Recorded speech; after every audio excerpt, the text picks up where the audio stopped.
በዮርዳኖስ ወንዝ ለንስሐ ጥምቀት ያጠምቅ ነበር። ጀምሯል ሰው መጥምቁ ዮሐንስ ጀምሯል። እና ይሄ የንስሐ ጥምቀት ሰዎቹ ለሚመጣው መሲህ እንዲዘጋጁ የሚያደርግ ነው። መንገድ ጠራጊ አይደለም የምንለው። የሰው ልጅም ብዙ ተባዙ ምድር ሙሏት እንደተባሉ በዚህ ሁኔታ ነው ፍጥረት የተጠናቀቀው። ታምረ ኢየሱስ ላይ ስትመጣ ግን ኢየሱስ ከጭቃ ወፍ እያድቦለቦለ ጭቃ እያድቦለቦለ እፍ እያለ እንዲሁም በአፉ እስትንፋስ ልክ እንደ ሰው በአፉ እስትንፋስ እፍ እያለ ያበራቸው ነበረ። እና ብዙ ህፃናት እሱ የሚያደርገውን አይተው ጭቃ እያድቦለቦሉ ሙሉ ቀኑን እፍ ሲሉ ጎረሯቸው አብጦ ይሄ አስማተኛ ልጅሽ እንዲህ እያደረገ ልጆቻችን ይኸው ምግብ አላስበላቸው አለ። በእነዚህ በአራቱ ወንጌሎች ያልተገለጠ ነገር እኔ ያውቃለሁ ብሎ ነው የመጣው። የጎደለ እሞላለሁ ብሎ የጎደለ እሞላለሁ እያለ። ስለዚህ ሁልጊዜ እናገራለሁ ወንጌልን የሚተካ ወንጌል። እውነት ለመናገር እኔ በገድላት በድርሳናት እና በታምራት ያሉ ጽሁፎችን ሳያቸው እኔ ጸሐፊዎችን አደንቃለሁ። በጣም ተራቀዋል። በጣም ዛሬ እንደ ሆሊውድ አይነት የፊልም ካምፓኒዎች የሚያወጣቸውን ሳይንስ ፊክሽን ፊልሞችን ብናያቸው ልክ በገድላት በድርሳናት የተጻፉትን ነው የሚመስሉት። ለምሳሌ በገድላት በድርሳናት ውስጥ አሁን ብዙ ጊዜ ተናግሬያለሁ ይህንን ነገር። ምንድን ነው የሚባለው? አስፈሪ ገጸ ባህሪ ያለ ወይም ሆረር የሚባለውን የተውኔት አይነት የሚጫዋቱ ገድላት ድርሳናት አለ። በምንድን ነው የተባለው?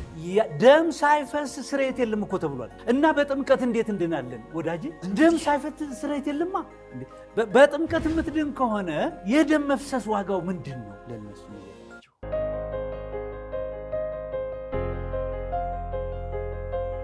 በጌታችን በመድኃኒታችን በኢየሱስ ክርስቶስ ስም ሰላም፣ ጤና፣ ፍቅርና አንድነት በያላችሁበት ይሁንላችሁ እያልን መልካሙን ሁሉ እየተመኘን ዛሬ ደግሞ ወቅታዊ በሆነ ጉዳይ እኔና መምህር ጌታቸው ወደ እናንተ መጥተናል። ይህ የከሳቴ ብርሃን ቴሌቪዥን ፕሮግራም ነው። ይህንን ፕሮግራም የምትከታተሉ ሁሉ የእግዚአብሔር ጸጋ ይብዛላችሁ። አገልግሎታችንን በመደገፍ በጸሎት በምክር በማናቸውም ነገር ከጎናችን እንድትሆኑ ጥሪያችንን እያስተላለፍን ወደ ምክራችን ወደ ትምህርታችን እንሄዳለን።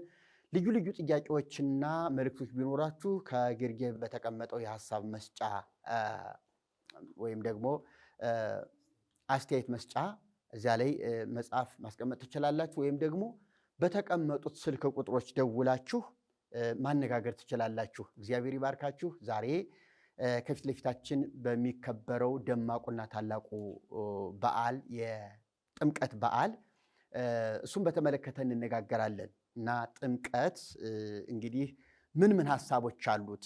በቤተ ክርስቲያኒቱ አስተምህሮ የጥምቀት ምልከታ ምንድን ነው? ጥቅሙ እንዴት ይታያል? እንደ ተሐድሶስ ደግሞ ጥምቀት እንዴት ይተነተናል? እንዴትስ ሊከበር ይገባል? የሚሉን ሐሳብ ይዘን ወደ እናንተ መጥተናል። እግዚአብሔር ይባርካችሁ፣ ጸጋ ይብዛላችሁ፣ ተባረኩልኝ። መምህር እንኳን ለበዓለ ጥምቀት አደረሰዎት። አሜንም ዝምታም የሚያስፈልገው ጥያቄ ነው የጠየቅከን። ምክንያቱም ለየትኛው የሚል ጥያቄ ያስነሳል። እንዲያው በደፈናው ለጌታችን ለመድኃኒታችን ለኢየሱስ ክርስቶስ የጥምቀት መታሰቢያ በዓል እንኳን አደረሰ የሚለውን በምንግባባበት ልክ እንኳን አብሮ አደረሰን እልሃለሁ። እሺ፣ እኔም በሱ ልስማማና እንኳን አብሮ አደረሰን። በዓለ ጥምቀት በሀገራችን በኢትዮጵያ ኦርቶዶክስ ተዋሕዶ ቤተክርስቲያን በልዩ ሁኔታ በደማቅ ሁኔታ የተቀራረቡ አብያተ ክርስቲያናት በአንድ እስከ 40 የሚደርሱ አብያተ ክርስቲያናት ከአንድ ቤተ መቅደስ 2 ወይም 3 ታቦት ያላቸው ይዘው ይወጣሉ። አንድ ታቦት ያላቸው አንድ ታቦት ይዘው ይወጣሉ። ግን ወደ አንድ ማደሪያ ወይም ደግሞ የጥምቀት ቦታ ይወርዳሉ። የየራሳቸው ድንኳን አላቸው፣ እንዲሁም የጋራም ድንኳን አላቸው እና እንደዚህ በቡድን ነው በዓሉን የሚያከብሩት። እና በዓሉ መከበሩ በራሱ እንግዲህ ክፋት ላይ ኖረው ይችላል። ነገር ግን እስቲ አንዳንድ ጥያቄዎችን እያነሳን እንነጋገር።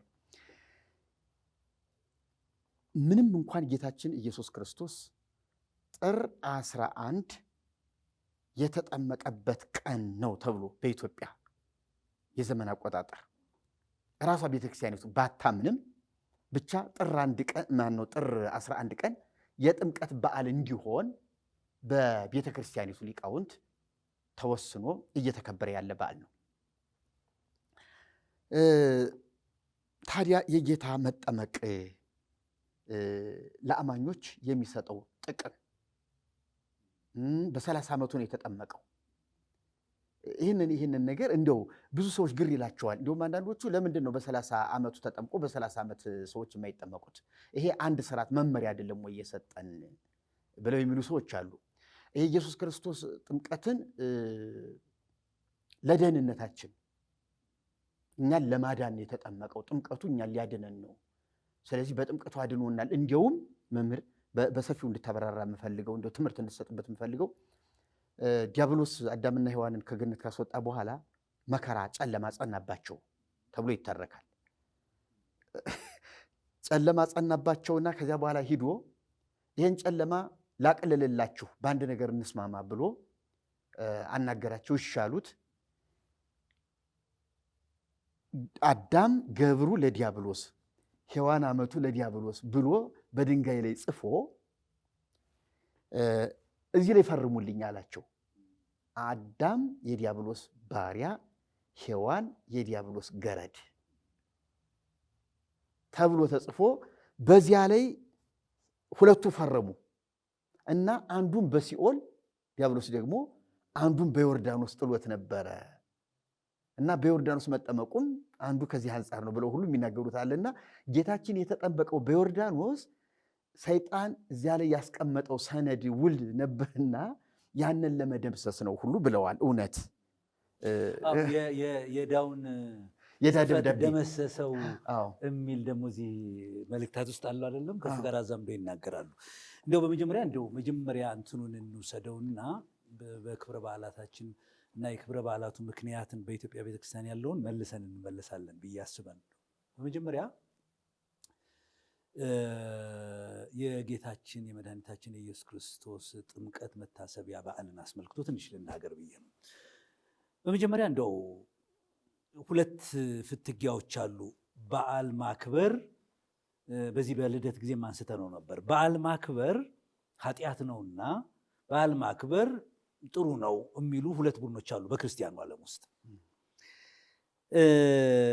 በመጀመሪያ በዓል ለምሳሌ ባለፈው ያከበርነው ታኅሳስ 29 የጌታ ኢየሱስ ክርስቶስ ልደት ኤግዛክት ቀኑ ነው፣ በዚህ ቀን ነው የተወለደው፣ በዚህ ሰዓት ነው የተወለደው የሚል ሰነድም ማስረጃም ተገኝቶ አይደለም። እኔ ቀናትን የሚያከብር ለእግዚአብሔር ብሎ ያከብራል በሚባለው የመጽሐፍ ቅዱስ ክፍል መሰረት የቤተ ክርስቲያን አባቶች ወንጌልን ለመስበክ የቅዱሳንን ኅብረት ለማጠንከር ዳግም ምጽአቱን ለማሰብ በምክንያት የመሰባሰብ ልማድን በማዘውተር ወንጌል ለመስበክ የተጠቀሙበት ስርዓት ነው ብዬ ነው የማስበው። በዓላት ከክርስትና በፊት ልዩ ልዩ በዓላት እንደነበሩ ደግሞ እናውቃለን። የአሕዛብ አማልክት በዓላት አሉ። ቀናቶች ሁሉ የተያዙ ናቸው። ሰው የመጣው ከዚያ ነው እና እነዚህ በዓላትን ለጥፋት የነበሩትን ለልማት ማድረግ፣ ለአጋንንት የነበሩትን ለእግዚአብሔር ማድረግ፣ ለሰው የነበሩትን ለጌታ መመለስ ልማድ በቤተ ክርስቲያን ታሪክ ውስጥ ታይቷል። ስለዚህ እኔ በዓላት ቅድም እንደተናገርኩት ለወንጌል አገልግሎት እንዲያመች ምክንያት ናቸው እንጂ ኤግዛክት ጉዳዩ የተፈጸመበት ያ ቀን ነው የሚል እንዳልሆነ የሚያደምጡ ሰዎች እንዲያውቁ እንፈልጋለን። አሁን ይህም በዓል መታሰቢያ ነው የምናስበው በዓል ነው ብለን ነው እንጂ የምናስበው በዚህ ቀን ነው የተወለደው እያልን የምናከብረው እንዳልሆነ እንዲረዱልን እንፈልጋለሁ። በመጀመሪያ ሁለተኛ የጌታ የኢየሱስ ክርስቶስ መጠመቅን ነገር አንድ ጊዜ ብናየው ጥሩ ነው ብዬ አስባለሁ። ከዚያ ወደ በዓሉ እንመጣለን። ጌታ ክርስቶስ በስጋ ቅድስት ከምትሆን ከድንግል ከተወለደ በኋላ እስከ 12 ዓመቱ በመቅደስ አይተነው ነበር። ከ12 ዓመቱ በኋላ ግን ወዴትና እንዴት እንደሆነ በማናውቀው እንግዲህ በእግዚአብሔር ምስጢር የተደረገ ነገር ነው። ቆይቶ በ30 ዘመኑ ዓመቱ ግን ለአገልግሎት እንደተገለጠ እናያለን። እንግዲህ አገልግሎቱን ለመጀመር መጀመሪያ ያደረገው ነገር ዮሐንስ ወደሚያጠምቅበት የንስሐ ጥምቀት ወደሚያጠምቅበት በዮርዳኖስ ወንዝ ለንስሐ ጥምቀት ያጠምቅ ነበረ። ጀምሯል፣ ስራውን መጥምቁ ዮሐንስ ጀምሯል። እና ይሄ የንስሐ ጥምቀት ሰዎቹ ለሚመጣው መሲህ እንዲዘጋጁ የሚያደርግ ነው። መንገድ ጠራጊ አይደለም የምንለው? ከኔ በኋላ ይመጣል እያለ እየተናገረ ነው ያለው። ስለዚህ ለሚመጣው መሲህ ዝግጁ እንዲሆኑ የንስሐ ጥምቀትን ያጠምቃል። በዚህ ጊዜ ነው ድንገት እያጠመቀ እንግዲህ ወታደሮች ነበሩ፣ ቀራጭ ለዋጮች ነበሩ፣ ካህናት ወገን ነበሩ፣ ከህዝቡ ወገን ነበሩ። ለእያንዳንዱ የሚገባቸውን ትምህርት እያስተማረ ያጠምቅ ነበር። የንስሐ ጥምቀት ከዚህ በኋላ አንድ የተናገረው ነገር ምንድነው? ከኔ በኋላ የሚመጣው የሚበረታ ነው ይላል። የጫማውን ጠፍር መፍታት የማይገባኝ፣ በሌላ ስፍራ ደግሞ ጫማውን ልሸከም የማይገባኝ ይመጣል መሲህ ይላችኋል። እና እሱ ግን በእሳትና በመንፈስ ያጠምቃችኋል እያለ ሲናገር ድንገት ጌታ ሲመጣ አየው እና መጥምቁ ዮሐንስ በጣም ደንግጦ እኔ ወደ አንተ ልመጣ ይገባኛል እንጂ አንተ ወደ እኔ ልትመጣ አይገባም ብሎ ሲናገረው አንድ የተናገረው ነገር አለ። ጌታ ክርስቶስ ጽድቅን ልንፈጽም ይገባናል ብሎ ተናግሮ በዮሐንስ እጅ ተጠመቀ። ለዚህ እንግዲህ ጌታ ክርስቶስ የተጠመቀው ጥምቀት ጽድቅን ለመፈጸም ከመጣባቸው ነገሮች አንዱ የእግዚአብሔርን ጽድቅ መፈጸም አይደለም፣ የእግዚአብሔርን ሕግ መጠንቀቅ አይደለም፣ አዲሱን ኪዳን መክፈት አይደለም፣ የዘላለም ሕይወትን ማወጅ አይደለም። የመጣው በሞቱና በትንሣኤው የሰዎችን ኃጢአት ይቅርታ ሊሰጥ ከአባቱ ጋር ሊያስታርቃል የመጣው። እንግዲህ አንዱ ጌታ እንደተናገረው ጽድቅን መፈጸም ይገባናል ብሎ ተናግሯል። ስለዚህ የጌታ ጥምቀት ይሄ ነው ብለን ነው የምናስበው። የመጀመሪያው ነገራችን መጽሐፉ የሚለን ይህንን ነው። የጌታ ጥምቀት ለአማኞች የሚሰጠው ጥቅም ምንድን ነው? ምናልባት ብዬ የምናገረው አንደኛ አብነት መሆኑ ነው። አብነት ማለት እኛ እንድንጠመቅ ወይም እኛን ተጠመቁ ለማለት አብነቱን ልንወስድለት እንችላለን። ምሳሌነቱን ወስደን እሱ ባዘዘው መሰረት ደግሞ እንጠመቃለን። የእሱ ጥምቀትና እኛ ጥምቀት ተመሳሳይ አይደለም። እኛ በእሱ ትእዛዝ በአብ በወልድ በመንፈስ ቅዱስም የምንጠመቀው ጥምቀት ነው። እሱ ጽድቅን ለመፈጸም በዮሐንስ እጅ የተጠመቀው ጥምቀት ነው። እኛ በዮሐንስ እጅ አይደለም የምንጠመቀው፣ ወይም የተጠመቅነው በዮሐንስ እጅ አይደለም። እሱ ግን በዮሐንስ እጅ ነው የተጠመቀው። እኛ በሚመደቡ አገልጋዮች ነው የምንጠመቀው። ስለዚህ ለእኛ ያለው ጠቀሜታ አንደኛ ምሳሌነቱን ነው የምንወስደው። ሁለተኛ ክርስቶስ አገልግሎትን ለመፈጸም ሲመጣ መፈጸም የሚገባውን ነገር በሙሉ በማከናወን የታወቀ አገልጋይ እንደሆነ እናውቃለን። ስለዚህ ከሱ የምንማረው በመታዘዝ ውስጥ ገብቶ ነው። በመታዘዝ ውስጥ ምክንያቱም እኮ በልደቱ አይተናል እኮ ከሴት የተወለደ ከሕግ በታች የተወለደ ራሱን ባዶ አድርጎ የተገኘ ነው። ስለዚህ ሕግን ሁሉ መፈጸም፣ ስርዓትን ሁሉ ማከናወን፣ እያንዳንዷን ነገር መፈጸም ግድ ነው የነበረው። በ8 ቀኑ ወደ ቤተ መቅደስ እንደሄድ እናውቃለን። በ12 ዓመቱ አይተናል እንደሄደ። በ30 ዓመቱ ለትምህርት ሲሄድ ወደ ቤተ መቅደስ ሄዷል። ጥምቀትን ፈጽሟል። የአባቱን ትእዛዝ በሙሉ ፈቃድ በሙሉ የፈጸመ ነው እና እኔ የጌታ የኢየሱስ ክርስቶስ ጥምቀት ለእኛ ላማኞች አብነቱንና ማለት ጥምቀትን እንድንቀበል የሚያደርግ አብነትና መታዘዝን ከሱ እንድንማር የሚያሳይ ነው ብዬ እላለሁ። ትክክል ነው። እዚህ ላይ ጌታችን ተጠምቆ ሲወጣ ሰማያት ተከፈቱ ይላል። አብ በደመና ድምፅ ተናግሮ የምወድ ልጅ አንተ ነህ፣ በአንተ ደስ ይለኛል ብሎታል። መንፈስ ቅዱስ ደግሞ በርግብ አምሳል በራሱ ላይ አርፏል። እስካሁን ድረስ ኢየሱስ 30 ዓመት እስኪሞላው ድረስ ምናልባት እናቱ ዮሴፍ እነ ኤልሳቤጥና እነ ዘካርያስ በቅርብ ያሉ ዘመዶቹ ኢየሱስ የእግዚአብሔር ልጅ እንደሆነ ከሚያውቁ በስተቀር ይፋዊ የሆነ ለሕዝብ የታወጀ ኢየሱስ የእግዚአብሔር ልጅ ነው የሚል ሐሳብ የነበረ አይመስለኝም። አልተሰበከም፣ አልተነገረም። ወንድሞቹ አላመኑበትም ስለሚል እንዲያውም ወንድሞቹ የተባሉት እነዚህ እና እህቶቹ የተባሉት ብዙ ክርስቶስን ያወቁት መሲሁን ያወቁት አይመስልኝ አይደለም። ምናልባት ድንግል ማርያም ተነግሯታል፣ ዮሴፍ ተነግሮታል። ሁለቱ ግን ምናልባት በልባቸው የሚያውቁት ነገር አለ ብለን ነው የምናምነው። ዘካርያስና ኤልሳቤጥ እንደ ነቢይ በመንፈስ ቅዱስ የተነገራቸው ያዩት ነገር አለ። ዮሐንስ እንግዲህ አሁን ምን ለማለት ፈልጌ መሰለ፣ እስከዚህ ጊዜ ድረስ ኢየሱስ የዮሴፍ ልጅ እየተባለ ዮሴፍን እያገዘ ለዘመዶቹ እየታዘዘ አይደል የሚለው። ልክ ነው። እንደዚያ የሆነ በምን ሁኔታ በታምረ ኢየሱስ እንደሚባለው አይደለም። በዚያ እንደዚያ አደገ። እሱን ነገር አንሰው ሰው ይወቀው። የክርስቶስ እድገት ይሄ ገና ምንድነው እንትን ታምራቶች ምናምን ምልክቶች፣ ምልክቶችን እያደረገ እነዚህ ነገሮች እውነት ለመናገር ታምረ ኢየሱስ በርካታ የፈጠራ ሀሳቦች ይታዩበታል። እንዲሁም ከቁርአን ጋር የሚያገናኙት ሁሉ ነገሮች አሉ። ፕሮቴስታንቱ የሚያውቁት ኢየሱስን የ3 ዓመት ተኩል እድሜውን ብቻ ነው። እኛ ግን ኢየሱስ ከጽንሰቱ ጀምሮ እስካረገበት ዳግም እስከሚመጣበት ጊዜ ድረስ ያለው የእያንዳንዷን እርምጃ ታሪኩን እናውቃለን ብለው ሁሉ የሚመጻደቁበት ነገር አለ።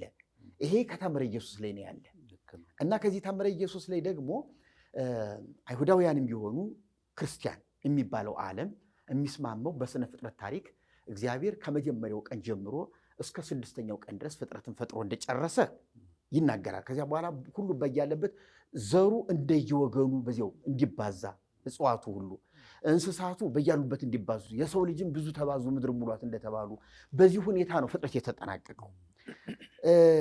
ታምረ ኢየሱስ ላይ ስትመጣ ግን ኢየሱስ ከጭቃ ወፍ እያድቦለቦለ ጭቃ እያድቦለቦለ እፍ እያለ እንዲሁም በአፉ ውስጥ ንፋስ ልክ እንደ ሰው በአፉ ውስጥ ንፋስ እፍ እያለ ያበራቸው ነበረ እና ብዙ ሕፃናት እሱ የሚያደርገውን አይተው ጭቃ እያድቦለቦሉ ሙሉ ቀኑን እፍ ሲሉ ነው ጎረሯቸው አብጦ፣ ይሄ አስማተኛ ልጅሽ እንዲህ እያደረገ ልጆቻችን ይኸው ምግብ አላስፈላቸው አለ፣ ይኸው እንደዚህ መከራቸውን እያዩ አሉ፣ አቁም በይው ይህንን ነገሩን እያሉ ሁሉ ድንግል ማርያምን ይጣሏት እንደነበረ፣ በፀሐይ ጨረር ማለዳ ወይ ማታ አካባቢ ላይ የፀሐይ ግርም እንለዋለን፣ በቀዳዳ ጨረር የሚገባ ኢየሱስ በሱ ላይ በገደሉ በትልቅ ገደል ይሄድና በዚያ ላይ ይበራል። ልጆቹ እሱ በሄደበትን ሂድ ብለው ተያይዘው ገደል እየገቡ እያለቁ ቤተሰብ ልጆቻችንን እየገደለው እሱ ነው ብለው ኢየሱስ ተከሶ እናቲቱ ተከሳ እንደቀረበችና ኢየሱስ ለምን እንዲህ ታደርግብኛለህ ልጄ ብላ እናቱ ስትቆጣው እኔ ያልገደልኳቸው ምንም ያደረኩት ነገር የለም ራሳቸው ልጆቹ ይናገሩ ብሎ ደግሞ ወደ ሞቱት ልጆች አምጥቶ እነዚያ ልጆች በየስማቸው ጠርቶ እኔ ነው ወይ ወደ ገደል የጣልኋችሁ ብሎ እንዳላቸውና ከዚያ እንዲሁም አንተማ ትንሣኤያችን ነህ፣ አንተማ አስነሳህን አልገደልከንም ብለው እንደመሰከሩለት፣ ከዚያ ወደ ትምህርት ቤት እንደሄደ፣ ትምህርት ቤት ደግሞ እንደበጠበጠ እንደረበሸ፣ ቀለምን ከቀለም እንደደባለቀ፣ አልፋ በል ሲለው አልፋ ትርጉሙ ምን ማለት ነው? ይሄን ሳትነግረኝ ወደ ቀጣዩ አልሄድም፣ ይሄን ትርጉምልኝ እያለ አይ ይሄ አስቸጋሪ ልጅ ነው እዚያው ብሎ መምህሩ እንዳሰናበተ እንዲህ አይነት ነገሮችን ለቃቅመው ይዘው ኢየሱስን ሙሉ ታሪኩን እናውቀዋለን ብለው የሚመጻደቁ ወደ ኢትዮጵያ ሁሉ እንደመጣ በዚህ እንደውም እኮ በሰሜኑ የሀገራችን ክፍል እንግዲህ በጣና ገዳም ደሴቶች አካባቢ ገና ይጫወት ነበር የሚልም ታሪክ አለ። ሩር እየሰራ ከልጆቹ ጋር ይጫወት ነበር የሚል አለ። እንግዲህ ይሄ እድገት ገድላት ከምንላቸው መጻሕፍቶች፣ ድርሳናት ከምንላቸው መጻሕፍቶች እንደ አፈ ታሪክ የተገኘ እንጂ እውነት ለመናገር ወንጌል ካስቀመጠልን ውጪ እንደ መመሪያ አድርገን እንደ ዋቢ አድርገን የምንጠቅሰው ታሪክ አይደለም ማለት ነው። እና ኢየሱስን የምናውቀው ራሱ ኢየሱስ ራሱን የገለጠበት ጥምቀት ላይ ነው። የዮሴፍ ልጅ እየተባለ እንዳደገ የትም እንዳልሄደ ለዘመዶቹ እየታዘዘ እንዳደገ ብቻ ባጭሩ ከገለጹልን በኋላ በዮሐንስ ኢየሱስ ሊጠመቅ መጣ፣ ተጠመቀ። ተጠምቆ ሲወጣ ግን ይሄ ታምር ታየ። ምናልባት ከዚህ በኋላ ኢየሱስ በማህበረሰቡ እኔነቱ እየታወቀ መጣ። እንትኑ ላይ ሳትሄድ ይሄ በቤተ ክርስቲያን መጽሐፍት ውስጥ ስለ ኢየሱስ እስከ 30 ዓመቱ የነበረውን ታሪክ እናውቃለን የሚሉት ከልደት እስከ ጥምቀቱ ድረስ የተናገሩ አንዳንድ የቤተ ክርስቲያን ሰዎች እኔ ዝም ብለን በቀላሉ የምናልፈው አይመስለኝም። መርጌታ ጽጌ ለምንድን ነው እንዲህ የምለው? ወንጌል እንዳይነበብ ይሄ ወንጌል እንዳይነበብ ሌላ ወንጌል ነው የተጻፈው።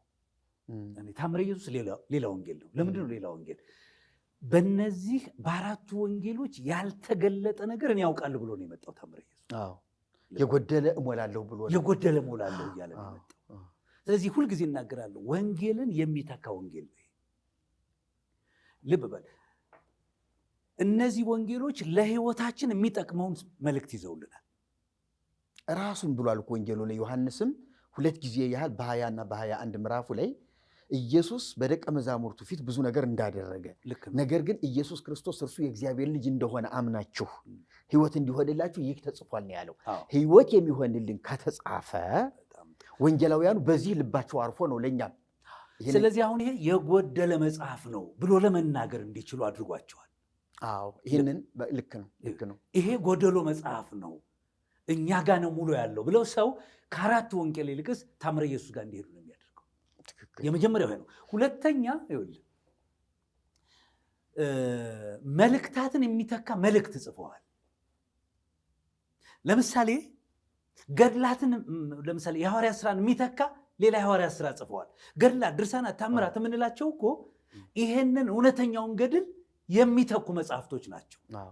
ሰው የሐዋርያት ሥራ ገድልን ከማንበብ ይልቅስ እነዚህ በቤተ ክርስቲያን ሰዎች የተጻፉ ገድላት፣ ድርሳናትን ማንበብ እንዲቀነው አድርገዋል። ስለዚህ ማንም ሰው ገድለ ሐዋርያትን አያውቅም። ደግሞ አስቀድመው ከወንጌል ይልቅ አስቀድመው ያቀረቡለት እነዚያን ገድላት ነው። አዎ ስለዚህ እኔ የሰይጣን ዓላማ ነው ይሄ። ሰይጣን የሚሰራው አለ ገድለ ሐዋርያትን ከማንበብ ይልቅስ ገድለ ተክለ ሃይማኖትን ማንበብ ይቀነዋል ሰው። ትክክል። ልብ ገድለ ጊዮርጊስን ማንበብ፣ ድርሳነ ሚካኤል ማንበብ እንዲቀነው አድርገውታል። ይሄ ምንድነው የሚያሳየው? አየህ ገድለ ሐዋርያትን ሰው እንዳያውቀው። ለምን ገድለ ሐዋርያትን ስታነብና ገድለ ተክለ ሃይማኖትን ስታነበው በነገራችን የሐዋርያት ሥራና ገድለ ሐዋርያት አሁን መምህር ገብረ ዮሐንስ የሚባል ሰውዬ ከግዕዝ ወደ አማርኛ ተርጉሞ ያሳተመው አንድ ሌላ ገድለ ሐዋርያት አለ። አንተ ገድለ ሐዋርያት ምትል የሐዋርያት ሥራ ነው። የሐዋርያት ሥራ ነው። እዚያኛው እንዳይዛመድ ገድለ ሐዋርያት ያኛው ስላለ በጣም የበከተ የሚዘገንን ታሪክ ያለው የሐዋርያትን ሕልውና ያበላሸ ገድለ ሐዋርያት አለ። አሁን ይሄ የሐዋርያት ሥራ የሚል አለ በመጽሐፍ ቅዱስ ውስጥ። ይሄ የሐዋርያት ሥራ የመንፈስ ቅዱስ ሥራ ይሉታል አንዳንዶቹም። በቀደመ ስሙ እንደዛ ነበር እኮ። እንደዚያ ነው የሚባለው። ደቀ መዛሙርቱ በእግዚአብሔር መንፈስ አማካኝነት የሰሩትን ታምር ገድል ነው የምንመለከተው። ይሄ ገድልና በቤተ ክርስቲያናችን የተጻፈው ገድለ ተክለ ሃይማኖት፣ ገድለ ጊዮርጊስን ብትመለከታቸው የሰማይና የምድር ልዩነት አላቸው። ለምን? የመጽሐፉ ገድለ ሐዋርያት ወይም የሐዋርያት ሥራ የምንለው አንደኛ ክብር ለእግዚአብሔር ይሰጣል። ታምራቶቹ በኢየሱስ ስም ይደረጋሉ። ሶስተኛ ለነፍሳት መዳን ምክንያት ነው። አይተው እንደሆነ ገድለ ተክለ ሃይማኖትን ስታዩስ የሚደረጉት በምንድን ነው? አንደኛ ለማን ክብር ነው የሚሆነው?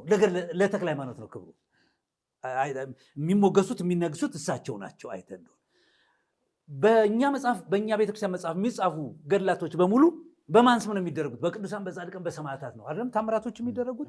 ስለዚህ እኔ ሰይጣን የሐዋርያትን ገድል እውነተኛውን እንዳናነብ የተሰሩ ናቸው ላል መልእክታትን የተኩ መልእክቶች አሉ እኮ።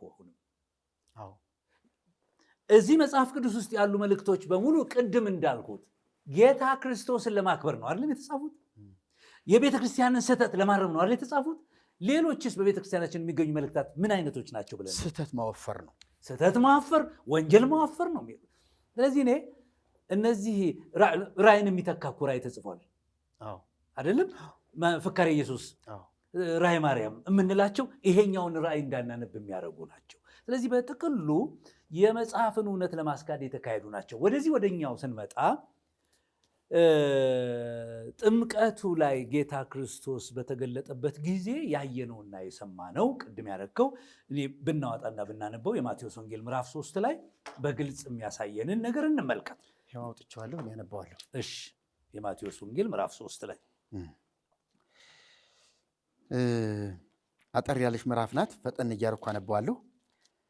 በዚያም ወራት መጥምቁ ዮሐንስ መንግሥተ ሰማያት ቀርባለችና ንስሐ ግቡ ብሎ በይሁዳ ምድረ በዳ እየሰበከ መጣ። በነቢዩ በኢሳይያስ የጌታን መንገድ አዘጋጁ፣ ጥርጊያውንም አቅኑ እያለ በምድረ በዳ የሚጮህ ሰው ድምፅ የተባለለት ይህ ነውና። ራሱም ዮሐንስ የግመል ጠጉር ልብስ ነበረው፣ በወገቡም ጠፍር ይታጠቅ ነበር። ምግቡም አንበጣና የበረሃ ማር ነበረ።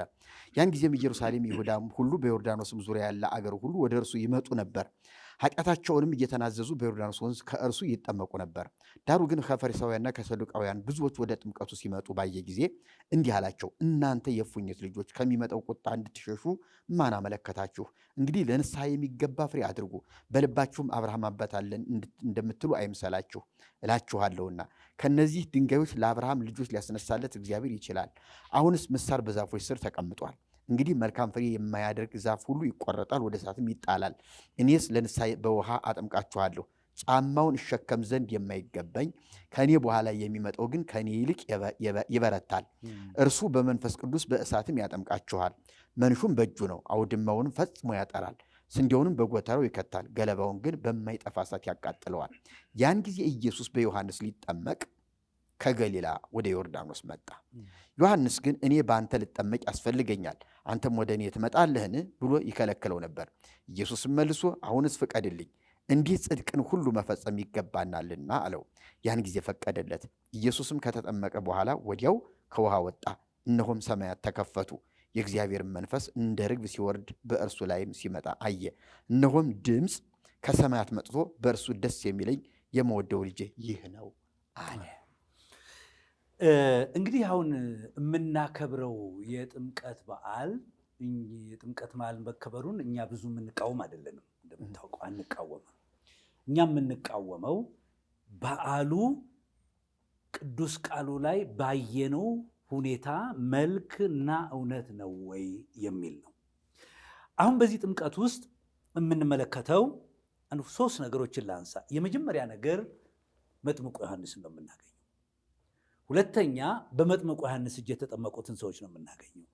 ሶስተኛ የጌታችንን መምጣትና መጠመቅ ነው የምናገኘው። አራተኛ የአባቱን የመንፈስ ቅዱስን ምስክርነት ነው የምናየው። እነዚህን አራት ነገሮች ባጭሩ ልናገር። የመጀመሪያው መጥምቁ ዮሐንስ የጌታን መንገድ አዘጋጁ ተብሎ በትንቢት የተነገረለት ክርስቶስን ለማስተዋወቅ ክርስቶስን ለመግለጥ ቀድሞ 6 ወር የተላከ የእግዚአብሔር ነብይ ነው። ስለዚህ መጥምቁ ዮሐንስ እሱ እንዳለን ከጌታ ይልቅ ተቀባይነት ያለው ነው። ታውቃለህ፣ ከጌታ ይልቅ የከበረ ነው። ከጌታ ይልቅ የሚፈራ ነው። እንደ ነቢይ ይፈሩት ነበር አለ የሚለው። ፈሪሳውያን ራሳቸው ይፈሩታል፣ ካህናቱ ይፈሩታል። መጥምቁ ዮሐንስ ግን በጣም ደስ የሚለኝ እኔ የጫማውን ጠፍር ልፈታ አልችልም ብሎ ቦታውን ያወቀ አገልጋይ ነው። ስፍራውን ያወቀ አገልጋይ ነው። እድሉን ተጠቅሞ ከኢየሱስ ይልቅ ራሱን ለማስተዋወቅ አልሄድም። አይተን እንደሆነ ኢየሱስ ማንም አያውቀውም በዚህ ውስጥ አይተን ነው። ነገር ግን መጥምቁ ስለሚፈራ ነው እነዚህ ወታደሮች፣ ፈሪሳውያን፣ ህዝቡ ሁሉ እየመጣ እየተንቀጠቀጠ ይጠመቅ የነበረው። ለምን? መጥምቁ ዮሐንስ እውነተኛ በትንቢት የመጣ ነብይ ነው ብሎ ስለሚያምኑ ነው። ኢየሱስ ታዋቂ አይደለም። ስለዚህ ከኢየሱስ ይልቅ መጥምቁ ዮሐንስ በከተማዋ ሊነግስ እኮ ይችል ነበር። ስለዚህ መጀመሪያ ያየሁት ነገር እኔ ደስ ያለኝ እውነተኛ አገልጋዮች ቦታቸውን ያውቃሉ፣ ስፍራቸውን ያውቃሉ። ከዚህ ልህ እንደሆነ አንድ ጊዜ መጥተው ከካህናቱ ወገን የተላኩ ሰዎች አንተ ማነህ? መጥምቁ ማን ነው? ኤልያስ ነህን? ሙሴ ነህን? ወይስ ነብዩ ነህን አሉት። አይደለሁም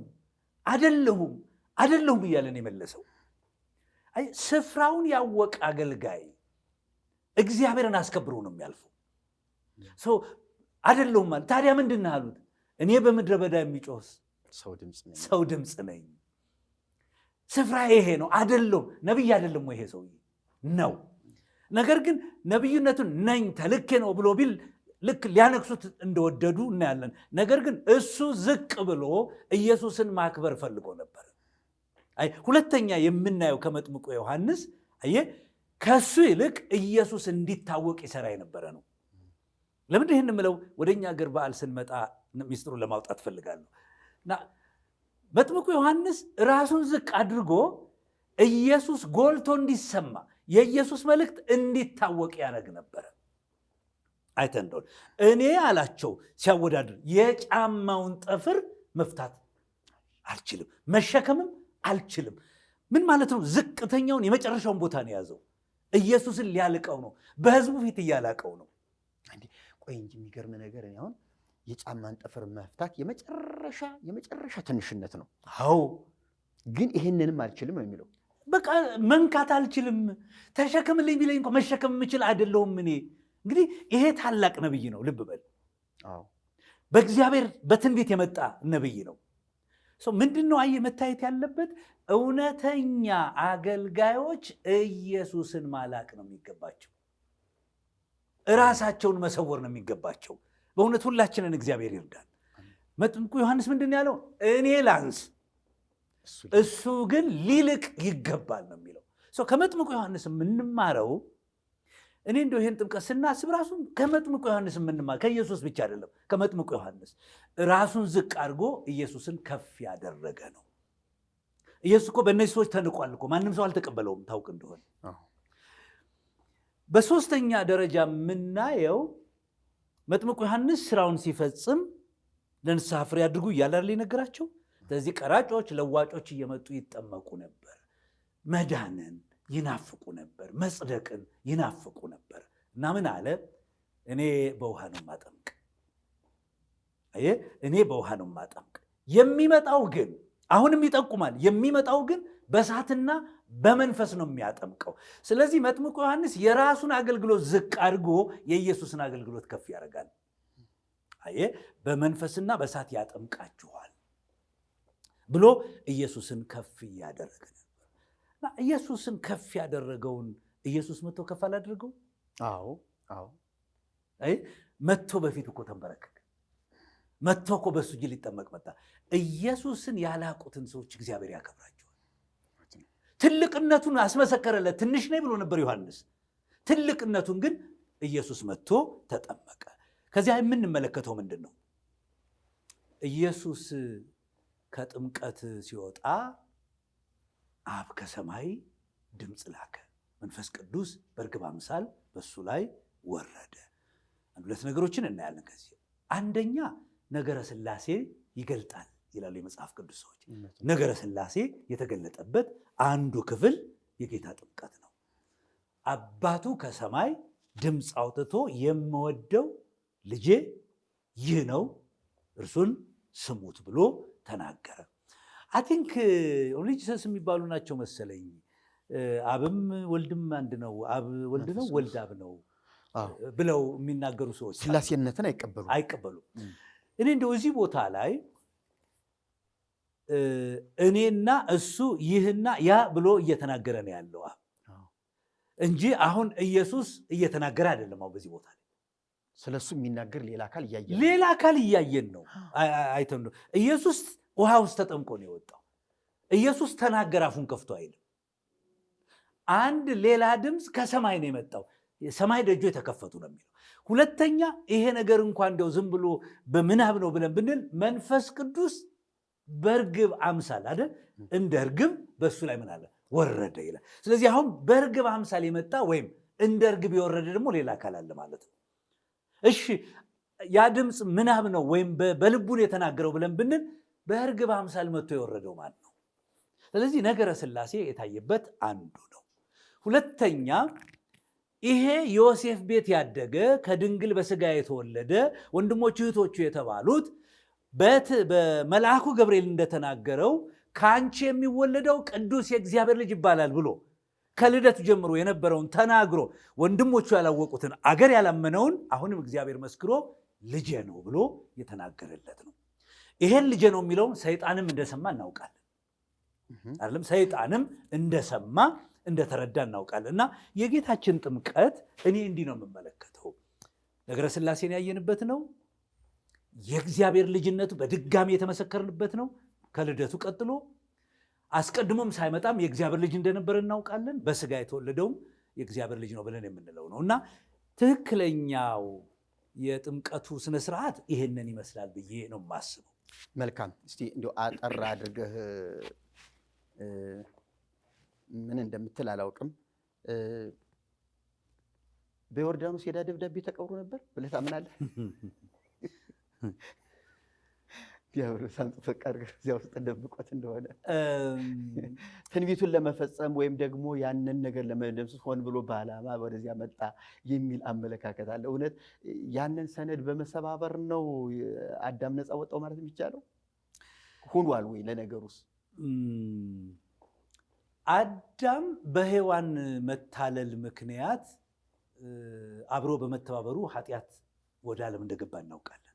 ስለዚህ ሰው ኃጢአተኛ እንደሆነ መጽሐፍ ቅዱስ ይነግረናል። በአንዱ አዳም ምክንያት ብሎ ይነግረናል። ይሄ ኃጢአት ጉዳይ ኃጢአተኛነቱ ነው ከእግዚአብሔር የለየው እንጂ ስለፈረመ አይደለም። ከእግዚአብሔር የተለየው ለሰይጣን እንዲህ ብሎ ለመፈረም ከዲያብሎስ ጋር የመነጋገር የመጻጻፍ ነገር እኔ አላቅም። ደራሲዎቻችንን እኔ አደንቃቸዋለሁ። እውነት ለመናገር እኔ በገድላት በድርሳናት እና በታምራት ያሉ ጽሁፎችን ሳያቸው እኔ ጸሐፊዎችን አደንቃለሁ። በጣም ተራቀዋል። በጣም ዛሬ እንደ ሆሊውድ አይነት የፊልም ካምፓኒዎች የሚያወጣቸውን ሳይንስ ፊክሽን ፊልሞችን ብናያቸው ልክ በገድላት በድርሳናት የተጻፉትን ነው የሚመስሉት። ለምሳሌ በገድላት በድርሳናት ውስጥ አሁን ብዙ ጊዜ ተናግሬያለሁ ይህንን ነገር። ምንድን ነው የሚባለው? አስፈሪ ገጸ ባህሪ ያለ ወይም ሆረር የሚባለውን የተውኔት አይነት የሚጫወቱ ገድላት ድርሳናት አሉ እና ከዚያ ለማመጥ ደግሞ ተስፋ ይሰጣሉ። አዎ አይተሃል። ሮማንቲክ ይሄ ፍቅር ገላጭ የሆኑ ፊልሞችን የሚመስል ስነ ጽሁፎች አሉ በገድላት በድርሳናት ውስጥ። ይሄ ድርጊታዊ አክሽን የሚሉትን ፊልም የሚመስሉ ስነ ጽሁፍ የሚመስሉ የስነ ጽሁፍ እና ደራሲዎች ነው የምልህ ያለ ጊዜው የተፈጠሩ ናቸው ባይነኝ። ደራሲዎችን በደራሲነታቸው አደንቃቸዋለሁ። በጣም ይደነቃሉ። ከሃይማኖት ውጭ ሆነው ቢጽፉት ኖሮ እኮ ሁላችንም የምናደንቃቸው ሰዎች ናቸው። ጉዳዩን ሃይማኖት ውስጥ ሲያስገቡት ነው ነገሩ የተበላሸው እንጂ ጸሐፊዎች አስደናቂዎች ናቸው። አሁን እንግዲህ ተመልከት፣ አዳም እና ሔዋን ወድቀው ሲወጡ ኃጢአት ሲሰሩ እግዚአብሔር ነው ያስወጣቸው። ከወጡ በኋላ ከእግዚአብሔር የተለዩ ናቸው፣ በሰይጣን ስር ናቸው ያሉት። አሁን ዲያብሎስ እነዚህን ሰዎች ደብዳቤ አጽፎ እኔ አሽከር ሆናለሁ፣ ባለቤቱ ደግሞ ሔዋን ገረድ ሆናለሁ ብለው ተስማምተው ወደው ፈቅደው ነው የመጡት ለሰይጣን የሚል ነገር እኔ አላቅም። እንግዲህ ይህንን ያነሱበት ምክንያት የሚመስለኝ እዚህ ማን ላይ ነው መሰለ? እንዲህ የሚል አለ፣ በበደላችሁ ሁሉ ይቅር አላችሁ፣ በእኛ ላይ የነበረውን የሚቃወመንን በትእዛዛት የተጻፈውን የዕዳ ጽሕፈት ደመሰሰው ይላል። ይሄ የዕዳ ጽሕፈት የትኛው ነው? በእኛ ላይ የነበረው የሰለጠነው ምኑ ነበረ? ሕግጋቱ እኮ ናቸው። ልብ ሕግጋቱ በእኛ ላይ ዕዳ ናቸው እኮ። ኃጢአትን በመግለጥ እኮ ነው የሚሰጡ። ስለዚህ አሁን ምንድን ነው? ከመንገድ አስወገደው በመስቀል ጠርቆ ማለት በእግዚአብሔር ቃል ሕግን ፈጽሞ ጠንቅቆልናል፣ ጨርሶልናል። በሞቱ ደግሞ ሕግን ሽሮልናል።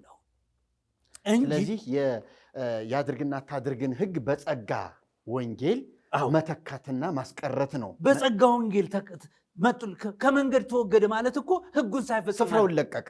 ስፍራውን ለቀቀ እንጂ አዳምና ሔዋን ባሪያ ለመሆን ተስማምተው ጽፈው ከዚያ ማንም እንዳይደርስበት በዮርዳኖስ ውስጥ ቀበረው። በነገራችን ላይ እዚያ ላይ ተደመሰሰ ካልንስ እርቁ ሁለ ነገሩ እዚህ ላይ ዮርዳኖስ ላይ አያልቅም ነበር ወይ? አዎ አንዱ በቀራንዮ ነበር አሉ። አይደለም አንዱ በሲኦል አንዱ በዮርዳኖስ።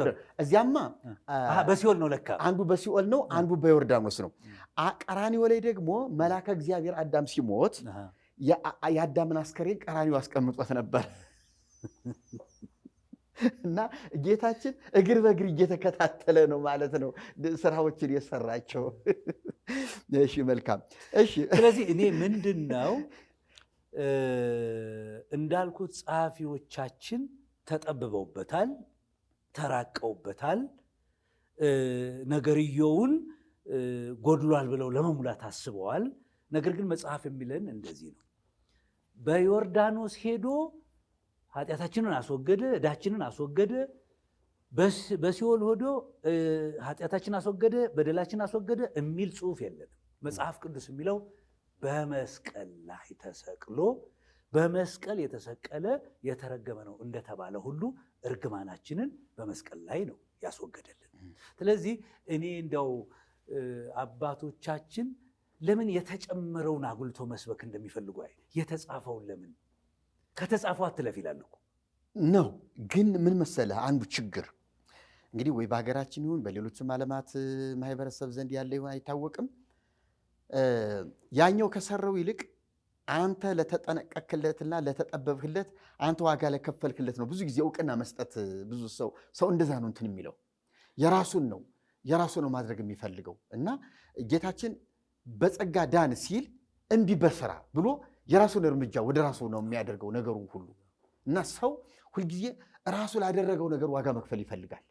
ስለዚህ በመጽሐፍ ያልተጻፈ በትንቢት ያልተነገረ በእግዚአብሔር ሰዎች ያልተመሰከረለት ትምህርት ነው እያስተማሩ ያሉት።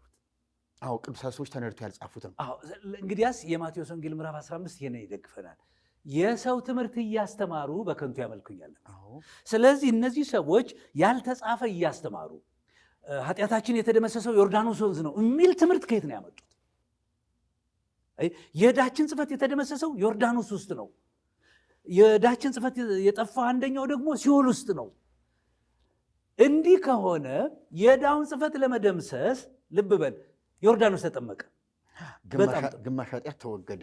ሲኦል ሄዶ ደግሞ ካለ የቀረውን ሰነድ ደመሰሰ።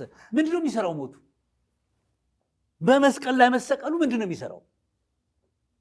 አይ እንኳን ሌላ ልደቱ የምስራች ነው፣ ጥምቀቱ የምስራች ነው፣ ትምህርቱ የምስራች ነው፣ ሁሉ ነገር የምስራች ነው። የኃጢአት ስርየት ግን መስቀል ላይ ነው ያለው አይደል? የዓለምን ኃጢአት የሚያስወግድ የእግዚአብሔር በግ ከተባለ በጉ ተሰውቶ ነው። ምንድን ነው አሁን ግን አየህ፣ ጥምቀቱን ጋር ድነት አለ። ዕዳችን የሚደመሰሰው እዚያ ነው። እዚያ ሲኦልም አለ፣ መስቀሉ ስርም አለ፣ ምናምኑ ስር አለ የምንላቸው ነገሮች በመስቀል ላይ ነው የደመሰሰው።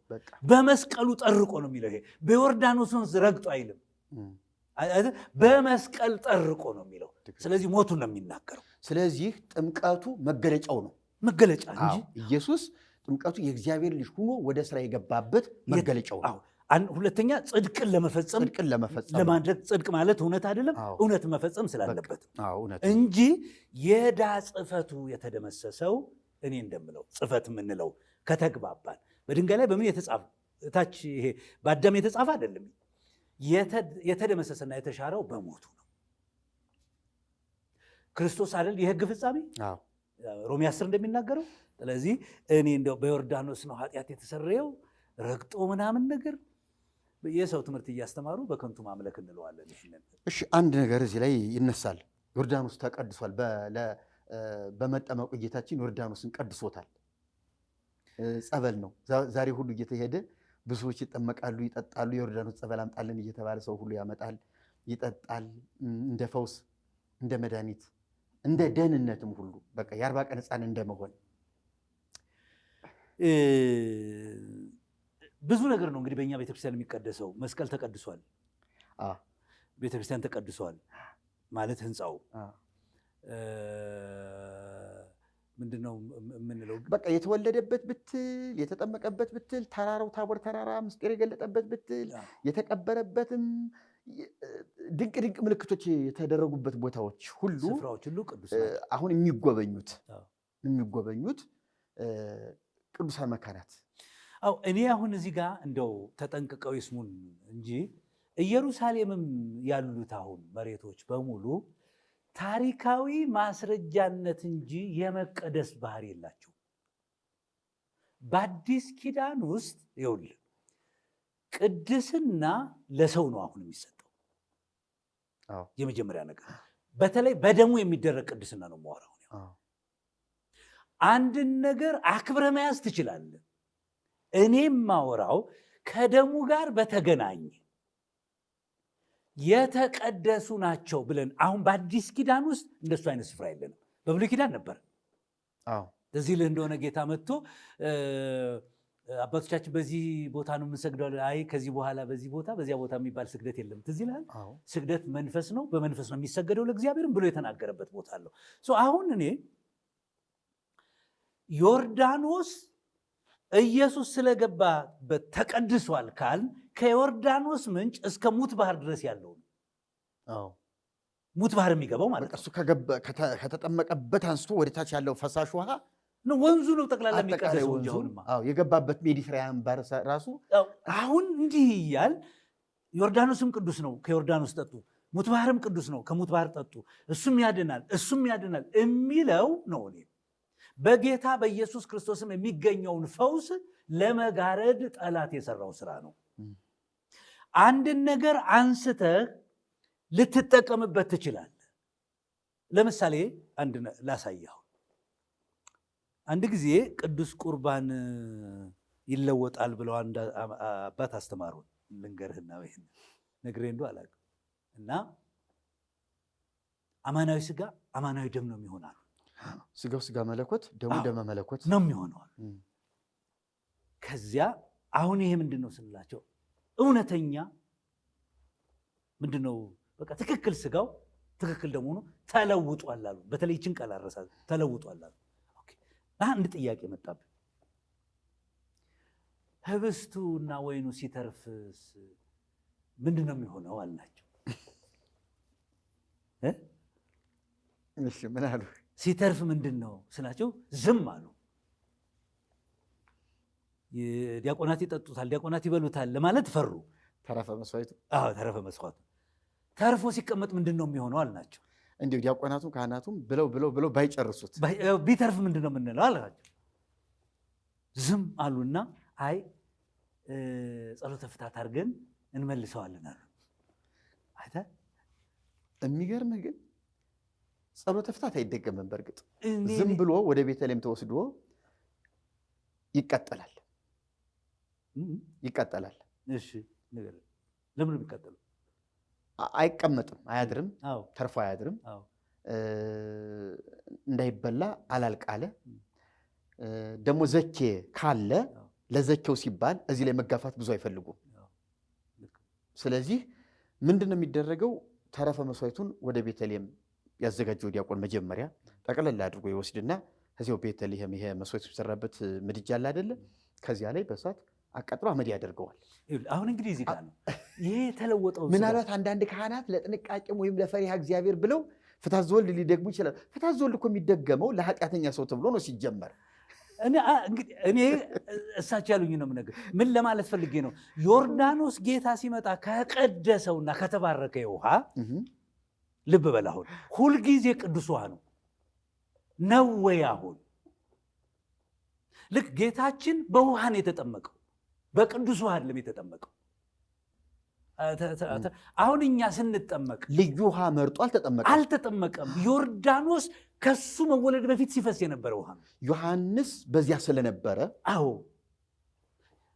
ደግሞም የታወቀ ውሃ እሱ ስለነበረ ነው። ዮሐንስም ሄዶ ያጠመቀው የታወቀው ወንዝ ነው። ከዓመት እስከ ዓመት አይደርቅም። በነገራችን ላይ የዮርዳኖስ ወንዝ ታሪኩ በጣም የሚገርም ነገር ነው። በአርሞኒየም ተራራ ላይ ያሉ ጠሎች ተሰባስበው ከምንጭ ከሚፈልቀው ጋር የሚፈጠር ውሃ ነው የሚባለው። ስለዚህ ይላል መዝሙር 31 ላይ እንደ አርሞኒየም ጠል ነው የሚለው መዝሙር። እሱ ተንጠባጥቦ ነው የዮርዳኖስ ወንዝ የሚመጣው ይላሉ።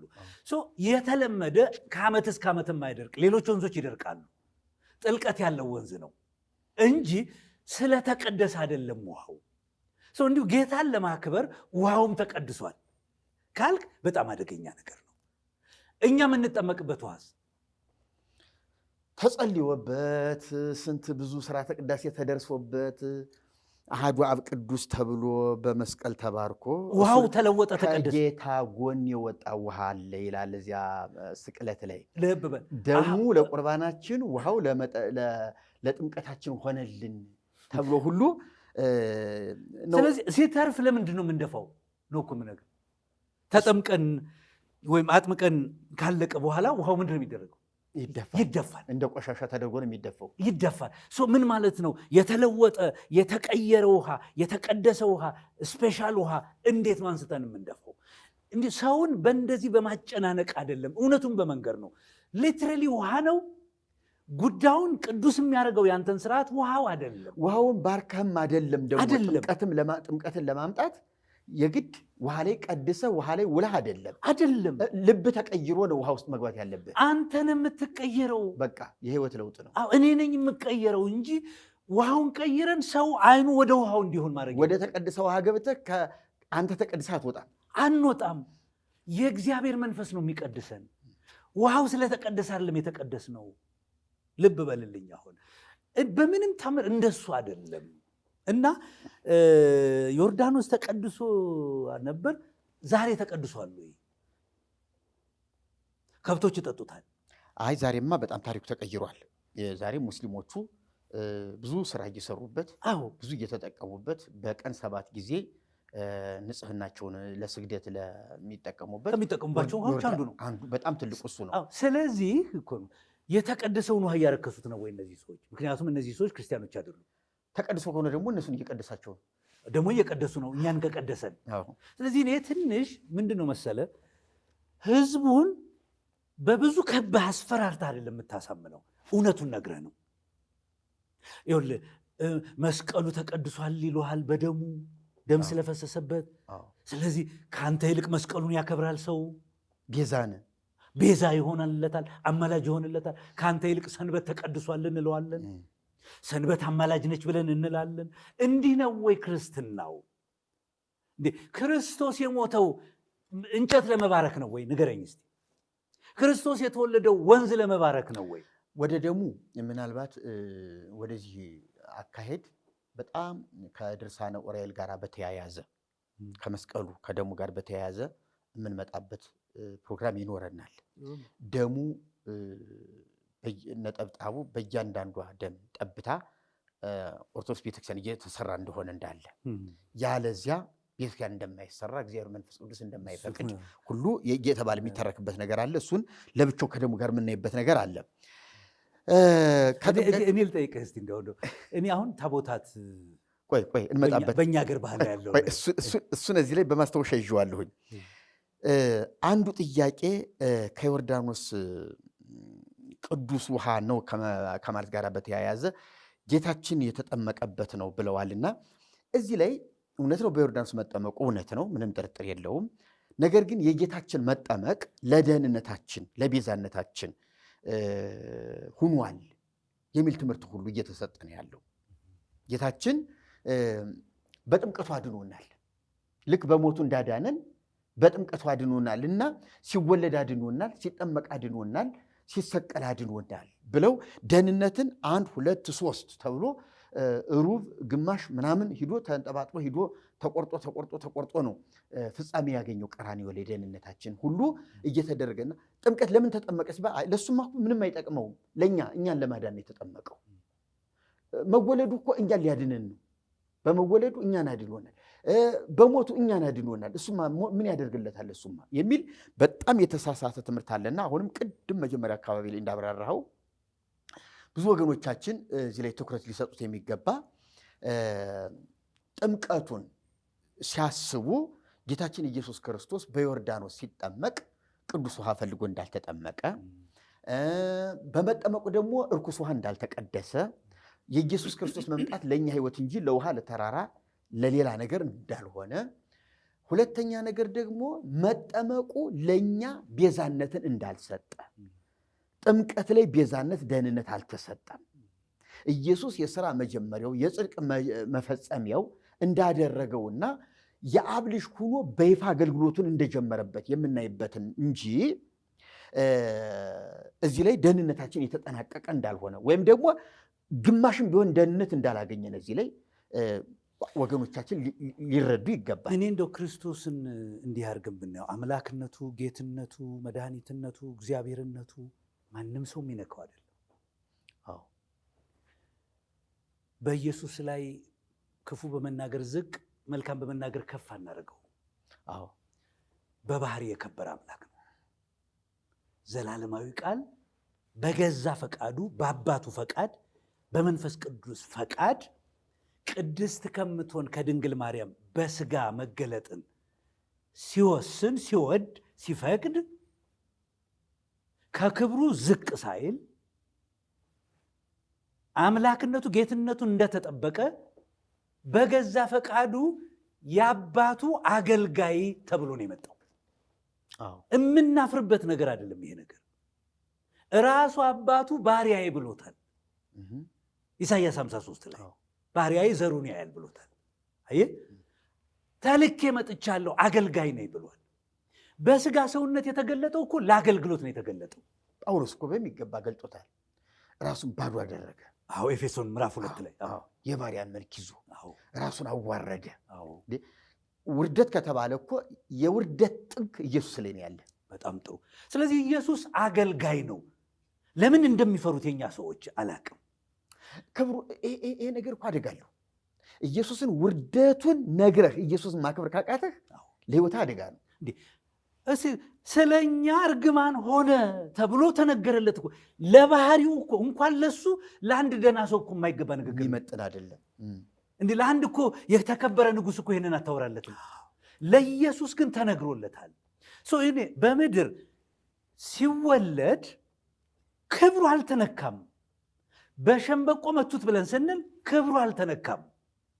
ክብሩን አልነኩትም፣ ወይም ከክብሩ ዝቅ አላለም። አሁን ልብ በል፣ ይኸውልህ መጠመቁ ለሱ አይደለም፣ አገልጋይ ስለሆነ ነው የተጠመቀው። አስፈልጎታል። አገልጋይ ነው ማለት በጥምቀት ክብር ሊያገኝ፣ በጥምቀት ድነት ሊያገኝ አይደለም። የውርደት ስራዎችን፣ የበታችነት ስራዎችን ነው መስራት። እሱን አምኖ ፈቅዶ ነው የመጣው። ባሪያ ነው፣ አገልጋይ ነው አይደለም፣ መልእክተኛ ነው እኮ ኢየሱስ ክርስቶስ። ስለዚህ አሁን ይኸውልህ ጥምቀት የተጠመቀበት ምክንያት ቅድም ከተናገርኋቸው ምሳሌ ማለት እኛም መጠመቅ እንድንችል አንድ፣ ሁለተኛ ትህትናን ጭምር ነው የምንማረው። በዮሐንስ እጅ ነው የተጠመቀው፣ በፈጠረው እጅ ነው ተንበርክኮ የተጠመቀው። በሶስተኛ ደረጃ ጽድቅን መፈጸም ይገባናል ብሏል። አገልጋይ ነው እኮ ኢየሱስ። ጽድቅን መፈጸም ይገባኛል ነው የሚለው። ማድረግ አለብኝ፣ ከአባቴ ስመጣ የማደርገው አንዱ ይሄ ነው። ታምራት ድንቅ አገልጋይ ስለሆነ እኮ ነው ያገለገለን አይደለም። ፈውስን የሰጠ ትምህርት ያስተማረ አገልጋይ እኮ ስለሆነ ነው፣ መምህር ስለሆነ እኮ ነው ጌታ። ከኔ ከራሴ አንዳች አላደርግም የአባቴን ፈቃድ ልፈጽም እንጂ ነው የሚለው። ስለዚህ የሚያደርጋቸው ነገሮች ሁሉ ኢየሱስ ለመጣበት ዓላማ ተገቢ ስለነበሩ አደረጋቸው እንጂ ለምሳሌ ምንድነው በምንድን ነው የተባለው? ደም ሳይፈስ ስርየት የለም እኮ ተብሏል። እና በጥምቀት እንዴት እንድናለን ወዳጅ? ደም ሳይፈስ ስርየት የለማ። በጥምቀት የምትድን ከሆነ የደም መፍሰስ ዋጋው ምንድን ነው? ለነሱ ነገራቸው እኮ ለምንድን ነው መሰለ? እየሰሙን ነው እርግጠኛ ነኝ። ይሰማል። ማስተዋል። በልደቱ ምን የለም መድኃኒት ነው የተወለደው እንጂ ደህንነት አላገኘንም። ለዓለም ሁሉ ቤዛ የሚሆን ተወልዶላቸዋል የሚሆን። ስለዚህ አሁን ቤዛም የሆነው መቼ ነው? ጊዜ አለው፣ ጊዜ አለው። ስለዚህ ድነት የሚገኘው በሞቱና በትንሣኤው ብቻና ብቻ ነው የማወራው። መልካም። ሁለት ያህል ጥያቄዎች አሉ። ከነዚያ ጥያቄዎች ጋር በተያያዘ ሁኔታ ጌታችን ኢየሱስ ክርስቶስ በዮርዳኖስ ተጠመቀ። ለምን እንደተጠመቀ ምክንያቱን አይተናል። በዮርዳኖስ ሲጠመቅ ግን ዮርዳኖስ ፈርቶ ሸሽቷል ተብሎ በመዝሙር እንዲያው ምስባክ ታቦቱ ካደሩ በኋላ ጠዋት ጥምቀተ ባህር ውሃ መረጨት ስርዓት አለ አይደለ? ከዚያ ላይ ስርዓተ ቅዳሴው ተፈጽሞ ዲያቆኑ ምስባክ ሲሰብክ ባህርን ርእየት ወጎየት ዮርዳኖስን ይገባ ድሬው ነው የሚለው። ህዝቦች ወገኖቻችን ይህን ፕሮግራም የሚከታተሉ በቀጥታ ከመጽሐፍ ቅዱስ የተወሰደ እዚያ ላይ የሚዘመረው ከመጽሐፍ ቅዱስ ቃል በቃል የተወሰደ እንደሆነ ላንብብላቸው። መዝሙር 113 በቅንፍ ደግሞ 114 ላይ የሚገኝ ነው።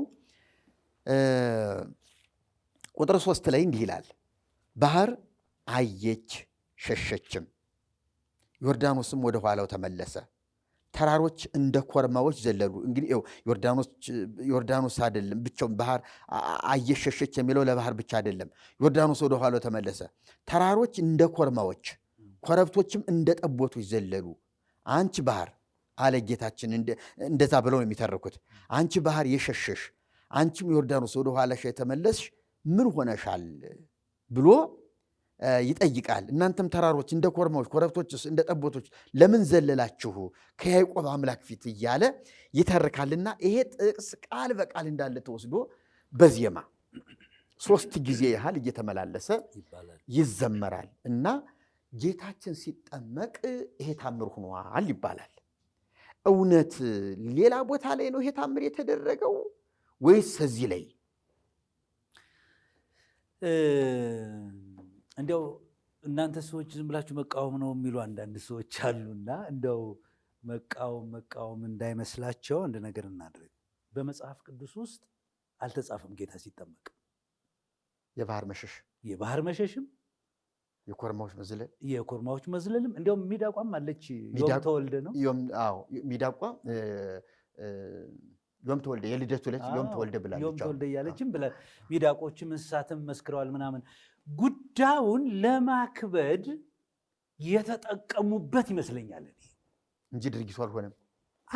እዚህ ኃይልማ እዚህ አሁን ለምሳሌ እዚህ ማቴዎስ 3 ላይ ሲነገር ተጠምቆ ከባህር ወጣ ነው የሚለው፣ ሰማይ ተከፈተ ነው የሚለው። ሰማይ ተከፈተ ይላል እንጂ ዮርዳኖስ ሸሸ፣ ባህር አየች ሸሸች፣ ዮርዳኖስም ወደኋላ ተመለሰች ነው የሚለው ነገር አልታየም። እንግዲህ እንዲህ አይነት በትውፊት በአፈታሪክ የሚነገሩ ትምህርቶች እንዳሉ እናምናለን። አንዳንዶች ግን እኮ እዚህ ላይ ክፍሉ ስትመለከተው እስራኤል ከግብፅ በወጣ ጊዜ ነው የሚለው። ይሄ የመዝሙሩማ ልመጣልህ ነው። የመዝሙሩ የሚያወራው ግብፅን ነው። አንደኛው ደግሞ ዮርዳኖስ የኢያሱን ጊዜ ነው። እነዚህ ሁለቱን ነው ሊያመለክት የሚችለው፣ የሙሴንና የኢያሱን ሊያመለክት የሚችል ነገር እስራኤል ከግብፅ በወጣ ጊዜም ስለሚል ታሪኩ እዚያ ላይ ነው ያለው። አዎ።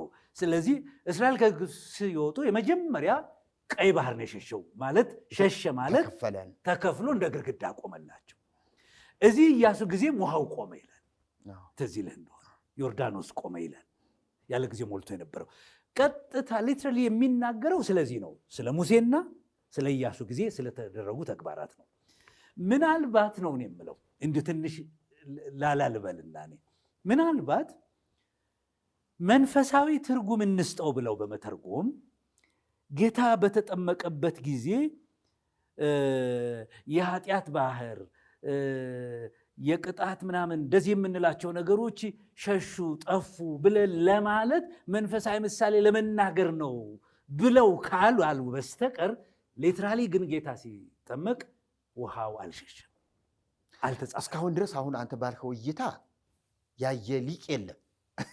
እኔም ያልኩ ምናልባት እንዲያው ምናልባት ከሆነ በዚያ መንገድ የክርስቶስ መምጣትን አስታከ ክርስቶስ ሲመጣ ልክ ኃጢአትን እንደ ወንዝ ቆጥረህ ቆመ፣ ጽድቅን እንደምን መጠን ብለህ ብትናገር እንዲሁ ዝም ብለህ አለ አይደለም በሩቅ ምሳሌ የማስረዳትን ነገር ሊኖር ይችል ይሆናል እንጂ አሁን ቃል በቃል ቤተክርስቲያኒቱ የባህረ ጥምቀት ዕለት በቀጥታ ጌታችን ኢየሱስ ክርስቶስ ሲጠመቅ ባህር አይታ ሸሽታለች። በየትኛው ታሪክ በየትኛው መጽሐፍ ነው እንደዚህ? እሱ ነው አሁን ለምን መሰለህ ቤተክርስቲያኒቱ የግድ መጽሐፍ ቅዱስ ላይ ተገኘ አልተገኘ አይደለም።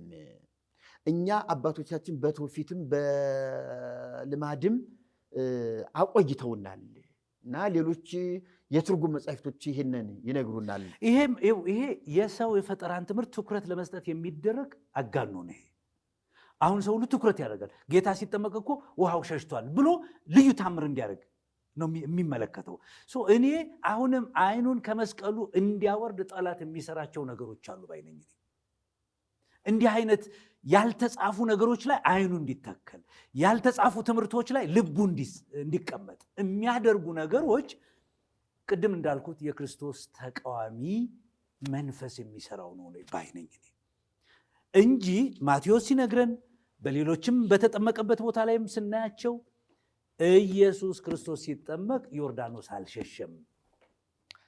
መልካም። ስለዚህ የተወደዳችሁ የክርስቶስ ቤተሰቦች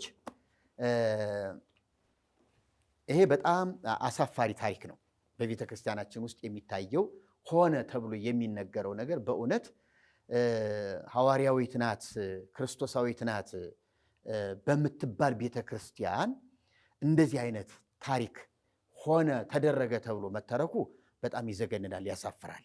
ስለዚህ አሁንም ቢሆን ቤተክርስቲያናችን ይህንን ነገር ሊቃውንት ጉባኤ የተባለው አባቶች ጳጳሳት የሚባሉት ይህንን ነገር ቢመረምሩት፣ ይህንን ነገር እንደገና ቢያዩት፣ ታሪክ እንደው ምንም ባልተፈጠረበት ምንም ባልዋለበት ነገር ሌላ ዝማሬ ቢዘመር ጌታችን ኢየሱስ ክርስቶስ በቃ ሌሎች ድርሰቶች በቅዱስ ያሬድ በልዩ ልዩ ጽዋትወ ዜማዎች ስለመጠመቁ የተነገሩ አሉ።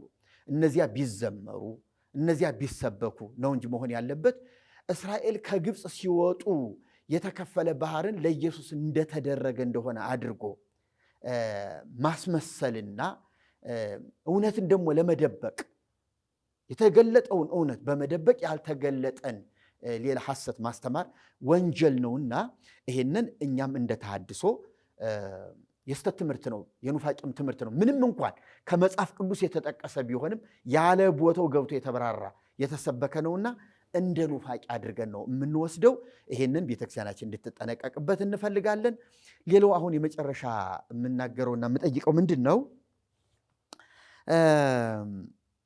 ታቦታቱ አሁን እሱን በጣም እናንሳውና የጥምቀት በዓል ይከበራል። አይ ቲንክ መከበሩን አንቃወምም።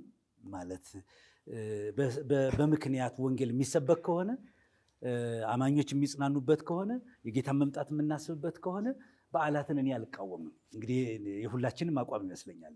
በዓል በምክንያት ወንጌል እንድንሰብክበት ከሆነ ምንም። እኔ ጥያቄ የሚሆነብኝ የጌታ ጥምቀት ነው ተብሎ በከተራ ዕለት ጀምሮ እና እስከ በነጋታው ድረስ የሚካኤል ታቦት እስከሚባለው መግቢያ ቀን ድረስ በመላው ሀገሪቱ ያሉ በጥያቄ ምልክት ታቦታት የሚባሉት በካህናቱ ጭንቅላት ላይ ቁጭ ብለው በየመንገዱ እልልታ፣ ስግደት፣ መዝሙር እየኮመኮሙ ምንጣፍ እየተነጠፈላቸው ሳር እየተጎዘጎዘላቸው ስግደትን እየተቀበሉ ወደ ባህረ ጥምቀቱ አሁንም በጥያቄ ምልክት ይሁንልኝ ይወርዳሉ የሚባለው ስርዓት ነው እኔ ጦርነት ማንሳት ያለብን ብዬ የማስበው።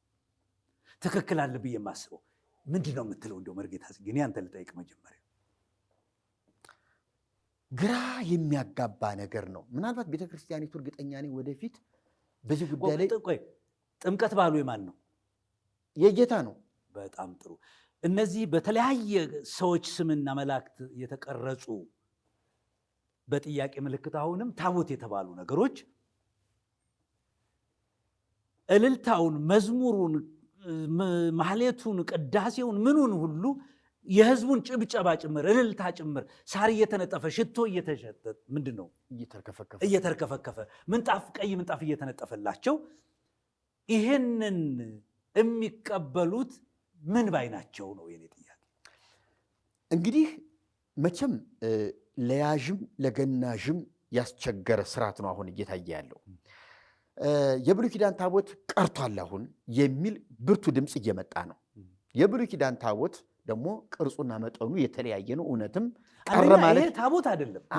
ያኛውን ቀረ ማለት ያዋጣል። እሺ ያኛው ቀርቷል ብለዋል፣ ያኛውን ትተነዋል። እና ምንድነው ይሄኛው ሲባሉ ደግሞ በአንድ ወቅት ቤተክርስቲያኒቱ በቀኖና ታቦትን መጠኑን አሳነሳ መቅረጽ እንድትችል አባቶች ወስነዋል ተብሎ ሲሰበክ ቆይቶ ነበረ። አሁን በእኛ እድሜ ደግሞ ምንድነው የተባለው? ታቦት ጠረጴዛ ነው ወደሚል መጥቷል። ጠረጴዛ ነው።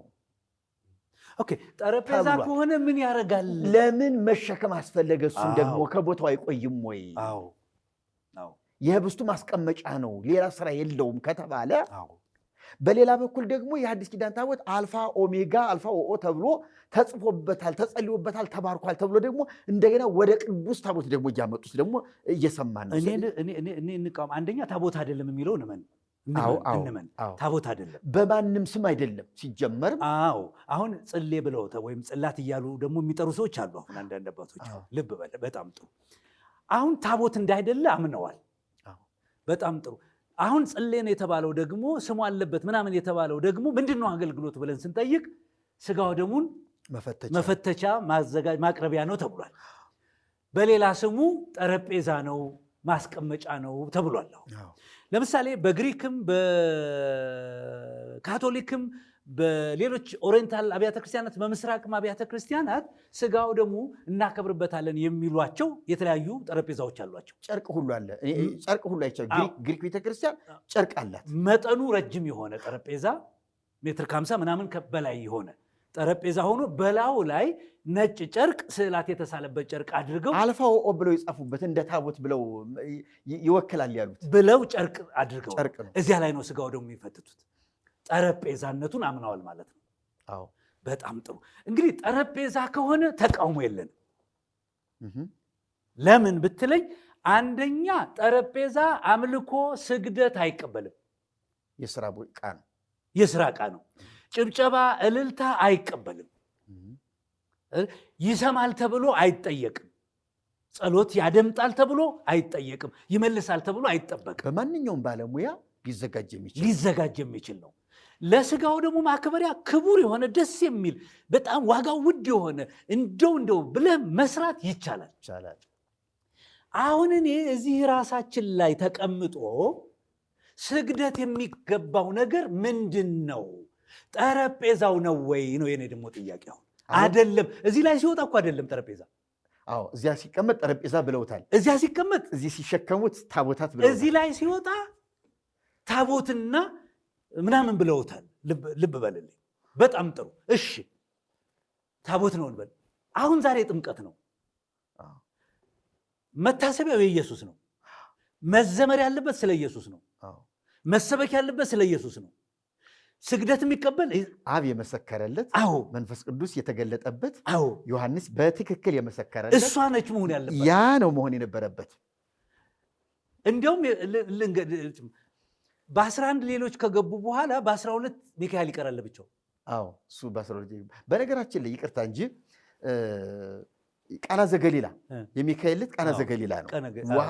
ውሃው ወደ ወይን ጠጅ ሚካኤል ነው ውሃውን ወደ ወይን ጠጅ የቀየረው ተብሎ የሚተረክበት ዕለት።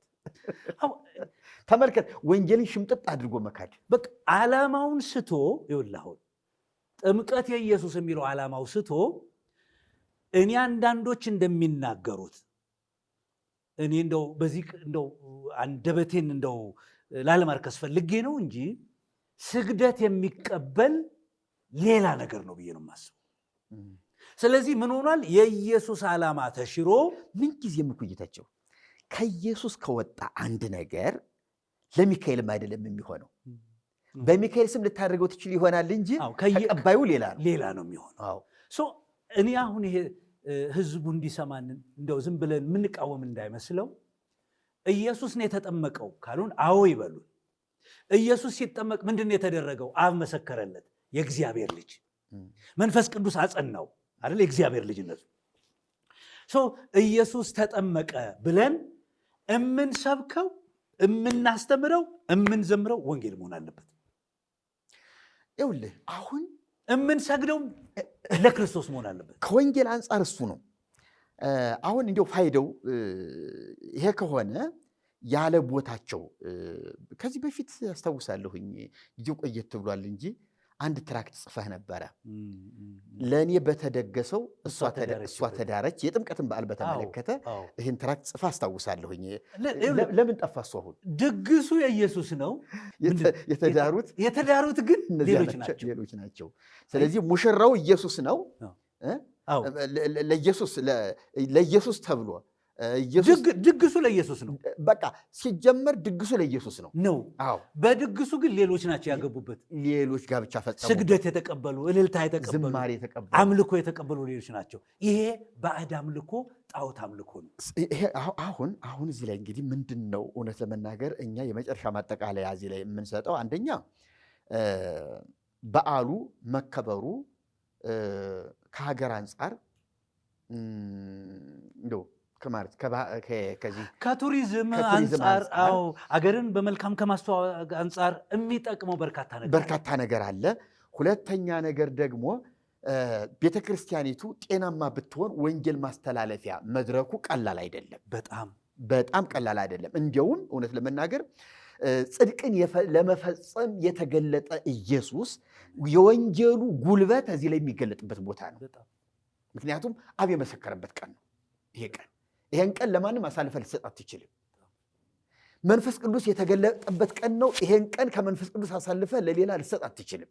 መንፈስ ቅዱስ የመሰከረበት፣ አብ የመሰከረበት፣ ኢየሱስ ለመታዘዝ ራሱን የሰጠበት ይሄንን የመሰለ ዕለት ዮሐንስ የጫማውን ጠፍር ልፈታ የማይገባኝ ከኔ ይልቅ የበረታ እነሆ የዓለምን ኃጢአት የሚያስወግድ መንፈስ ቅዱስ ያን ሳጠምቆ የመሰከረለት ብሎ እኮ ዮሐንስ ወንጌል ላይ እየተናገረ ነበር። እና ይሄ ጉልበታም ቃል ሰማያትን ያናወጠ የከፋፈተ ቃል እያለ እንዴት በምን ተአምር ይሄ ሁሉ ነገር የዝማሬ ባለቤት ሆኖ ስፍራውን ሊሸፍን ቻለ የሚለው ለእኛ ለተሐድሶዎች ብዙ መነጋገሪያ ሆኖብናል። እና መልካም ነው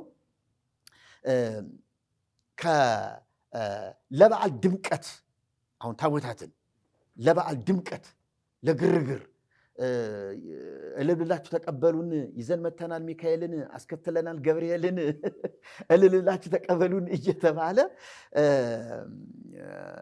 አንቺ ዮርዳኖስ ለምን ሸሸሽ ምናምን እየተባለ እየተዘመረ የሚደረገው ነገር እውነት ለመናገር በጤናማ ሰዎች ያልተደረሰ በእግዚአብሔር መንፈስ ያልተቃኘ እንደገና ቤተክርስቲያኒቱ ራሷን ልታይ ልትፈትሽ የሚገባት እዚህ ላይ ነውና እዚህ ላይ ራሷን እንድትፈትሽ መልእክታችን ነው። መምህር ጌታቸው እንደማጠቃለያ አድርገህ እዚህ ላይ እንድትናገር የምፈልገው እንግዲህ እኔ አሁን ደጋግሜ የምናገረው በዓል ማክበር ቀንን ወስኖ ለእግዚአብሔር ክብር ለወንጌል መስፋፋት ለቅዱሳን መተናነጽ ከሆነ እና ደግሞ ጊዜ ካገኘን እንዲህ ማድረግ ጉዳት እንደሌለው ያምናለሁ። አሁን ደጋግሜ ነው የምናገረው። እኔ አሁን በዚህ የጥምቀት በዓልም በተመለከተ ግን ከልደት በዓልም በተለየ መልኩ ባዕድ ነገር የሚቀላቀልበት የጥምቀት በዓል ነው። አንደኛ በሰው ታቦታት የተባሉ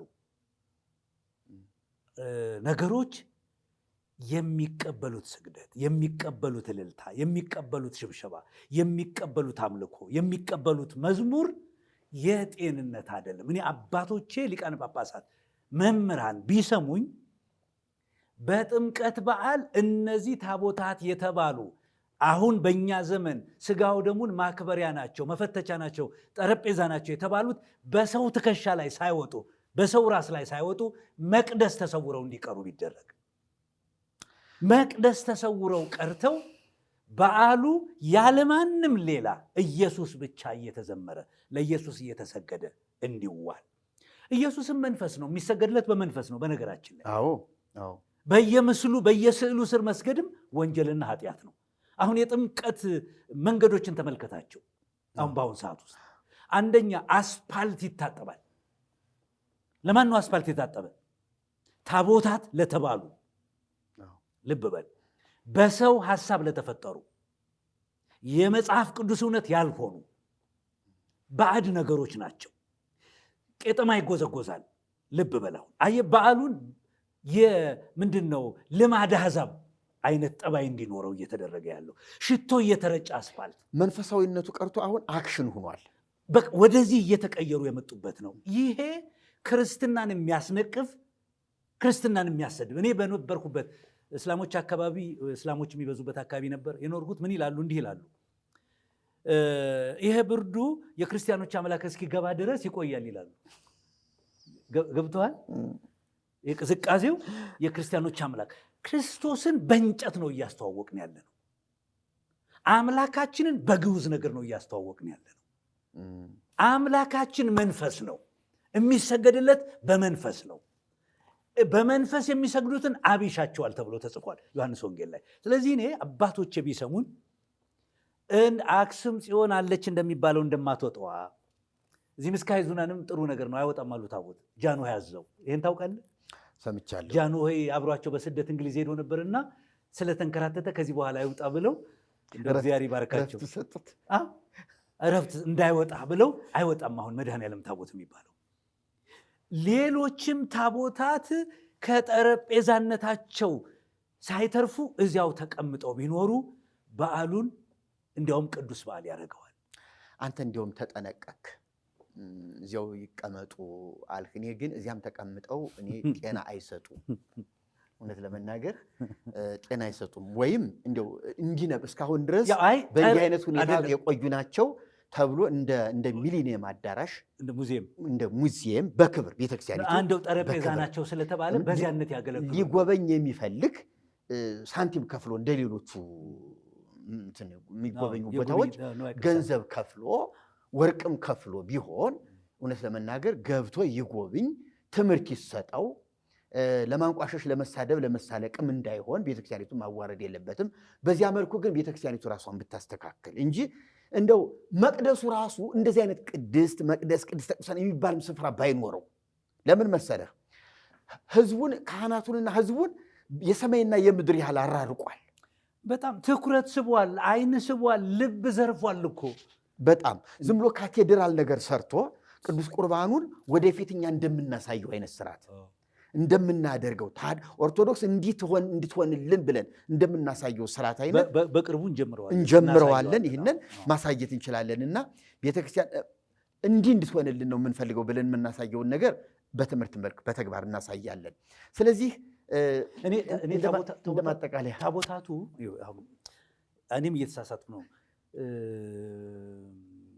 እኔ ደስ ያለኝ በአሁኑ ሰዓት ውስጥ እስከ ዛሬ ድረስ ይሰማል፣ ይመልሳል፣ ይናገራል፣ ቅዱስ ሚካኤል ነው ቅዱስ ገብርኤል ነው ምናምን ብለን የሰየም ነው። በነገራችን ላይ ግቢው አይደለም ቅዱስ ሚካኤል የሚባለው አይደለም፣ ታቦቱ ወይም ጽላቱ የሚሉት ነው። ምክንያቱም ቅዱስ ሚካኤል ወጣ ነው የሚባለው አይደል? ስለዚህ ግቢው ቅዱስ ሚካኤል አይደለም አሁን። ስለዚህ በቅዱስ ሚካኤልም በቅዱስ ገብርኤልም ስም የተደረጉ ወንጀሎች ናቸው እነዚህ ባይነኝ። እኔ መላእክቱም የሚቀበሉት አይመስለኝም። እንድትልጉ ስለዚህ እኔ እምለው አባቶቼን አሁንም ቢሰሙኝ በዚህ የጥምቀት በዓል በተለምዶ ታቦታት የተባሉ በአሁን ትርጉማቸው ደግሞ መፈተቻ ወይም ጠረጴዛ የተባሉ ነገሮች ከቤተ መቅደስ እንዳይወጡ ቢደረግ በእውነት አባቶቻችን በዘመናቸው ታሪክ ሰርተው የሚያልፉ ይመስለኛል። እና በእኔ በኩል ላጠቃልል፣ በዚህ ላይ ድግሱ፣ ስካሩ፣ ናይት ክለቡ፣ መጠጡ እኒህን የመሳሰሉ ነገሮች ይጨምሩበታል። በእርግጥ አሁን አንዳንድ ሰዎች ይህን እየተቃወሙ ነው። ደስ የሚል ጅማሬ ነው። የታቦታቱ መኖር ግን ባዕድ አምልኮ ነው ብዬ እላለሁ። እግዚአብሔር ያክብርልኝ። ከልብ አመሰግናለሁ መምህር። እነዚህን ትምህርቶች እንደገና በድጋሚ በሰፊው የምንመጣባቸው ይሆናሉ። ይሄ እንዲያው በዓሉን አስመልክቶ የቀረበ አጠር ያለ መልእክት ነው። የተወደዳችሁ የክርስቶስ ቤተሰቦች ወገኖቻችን፣ ይህም ፕሮግራም እንግዲህ ለሌሎቹ እንዲዳረስ የራሳችሁን ድርሻ እንድትወጡ እንጋብዛችኋለን። የኢየሱስ ክርስቶስ ማንነት በትክክል የሚገለጥበት በዓል ሆኖ እንዲሰበክ ነው የኛ መልእክታችን፣ ምኞታችን። እግዚአብሔር ይባርካችሁ፣ ጸጋውን ያብዛላችሁ። በዚህ ፕሮግራም በካሜራ ያገለገሉንን ወንድሞቻችንን እግዚአብሔር ይባርካቸው፣ እግዚአብሔር ጸጋ ይብዛላቸው። አገልግሎታችን ከሳቴ ብርሃን እንግዲህ ይህንን በተመለከተ እንዲህ አይነት መልእክቶችን ይዞ ይቀርባል። የምትደግፉ ሁሉ የባንክ አካውንታችን ተቀምጦላችኋል። እንደ አማራጭ የምትጠቀሙትን እየወሰዳችሁ ተጠቀሙ። እንደዚህ ሁልጊዜ መናገር ደስ ስለማይለን ነው። እናንተ ወዳችሁ ታደርጋላችሁ ብለን ተስፋ ስለምናደርግ ነው ማንናገረው። ግን እኔ አልፎ አልፎ እንግዲህ ጨከን እያልኩ ልናገር ይችላለሁኝ። እግዚአብሔር ይባርካችሁ፣ ጸጋውን ያብዛላችሁ። በውጭ ሀገር ያላችሁ፣ በሀገር ውስጥም ያላችሁ አገልግሎታችንን ለመደገፍ ከጎናችን ሁኑልን። እንዲህ አይነት መልእክቶች እንዲደርሷችሁ ደግሞ ሀሳብና አስተያየት ስጡን። የእግዚአብሔር ጸጋ ይድረሳችሁ። ተባረኩልን። እግዚአብሔር ይባርካችሁ።